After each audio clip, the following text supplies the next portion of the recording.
வீட்டிலேருந்து கிளம்பி வர்றது என்பது பஸ்ஸில் வர்றது, பஸ் ஸ்டாண்டு, இங்கே நடந்து வரீங்க ஸ்கூலுக்கு. நீங்கள் ஸ்கூலுக்கு கிளம்பி வந்துட்டு எப்படி வந்து வீட்டிலேருந்து கிளம்பி வரீங்களோ அதே மாதிரி நல்லபடியாக சேஃப்டியாக நீங்கள் வந்து வீடு போகிற வரைக்கும் சேஃப்டி முக்கியம். கரெக்டாக?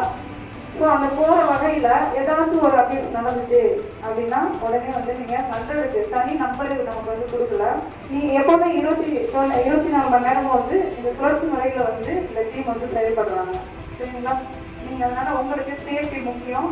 எப்போது யார் வந்து மெசேஜ் மூலியமாவோ இல்லை நேரடியாவோ இல்லை செய்ய மூலியமாவோ உங்களுக்கு ஏதேனும் வந்து மனதிற்கு அச்சுறுத்தும் வகையில் எவரேனும் வந்து உங்களுக்கு ஒரு செயலை செய்கிறார்கள் அப்படி என்றால் நீங்கள் நகர் காலத்து நீங்கள் வந்துட்டு பண்ணலாம். பண்ணிங்கன்னா உடனே அந்த டீம் வந்து நம்ம வந்து செட்டில் பண்ணி அவங்களுக்கு கடுமையான தண்டனை வந்து வாங்கி கொடுக்குறதுக்கு நாங்கள் தயாராக இருக்கிறோம்.